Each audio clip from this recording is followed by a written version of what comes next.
Is there anything we should be worried about with the future of technology? Is what we're talking about today in the eCentral Business Show. I'm joined by Jay Samit here in Los Angeles. Beautiful day coming on here, Jay.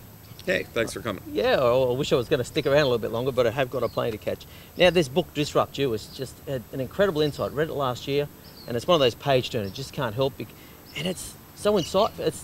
It's inspiring. I found myself, as I read it, just going, oh, that's a great idea. How can I apply that to my life? And it's really fruit for thoughtfulness. Unfortunately, we teach people to memorize information, which Google already has, instead of teaching people how to think, discover, and reach their full potential.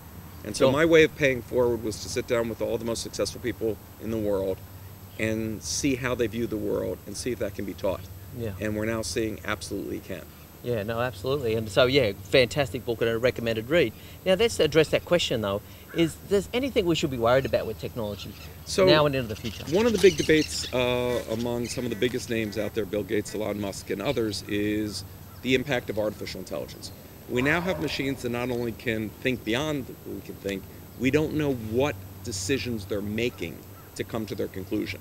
Sure. So they may be taking the wrong information and come up with a solution that we don't like. So the classic example that is baffling people right now is there's two self-driving cars that they were testing in Europe, identical machines. Okay. One named AJ, one named Bobby, same software, same everything. They raced them and AJ won the first race. So identical pieces of software? And identical hardware, no difference. Okay. Well, somebody had to win. Yeah. And then they switched positions of the car, but AJ won again.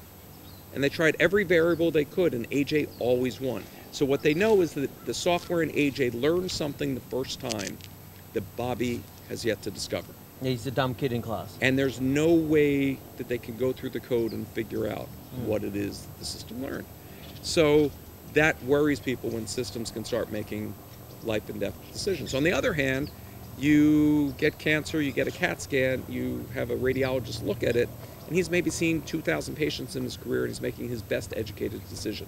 Sure. IBM Watson's seen 2 million, has seen every CAT scan in the history of mankind, and can know with complete accuracy exactly what to do, and no cancer will slip through.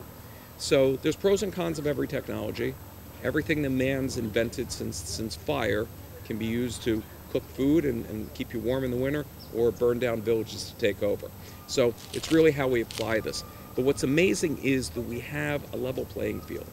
Everyone has access to man's knowledge. So I wrote Disrupt You to show you step by step, because everybody thinks of changing the world, but nobody thinks of changing themselves.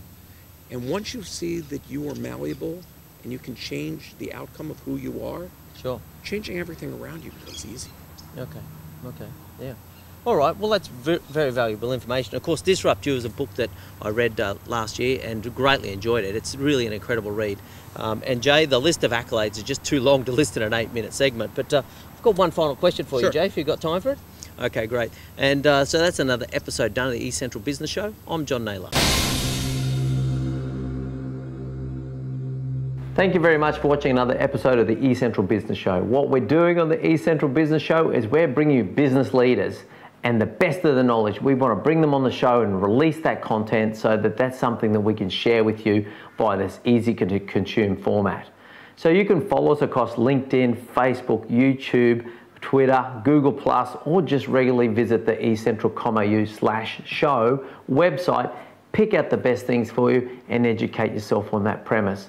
Now there's video content there for you, so you can just watch the video and inform yourself in your own time. We've also now podcasting that content as well, so it's really simple to consume. You can listen to it on the way to work in the car or during your daily exercise regime. Beyond that, we're also looking to connect with business experts. So if you consider yourself to be an expert in your field, please make contact so we can schedule you in and have you come on the show, so you can release your content and increase your brand across our format. Beyond that, we also invite people to send us their email address so we can send you our monthly magazine. And that's just the best of the content, the best of the videos for the month, put out once again in an email, arrives in your inbox, so you can just go through and pick out the things that are really going to educate you and advance you in your field of expertise and in business. We're a business-focused show. So thank you very much once again for watching, and we'll see you next time.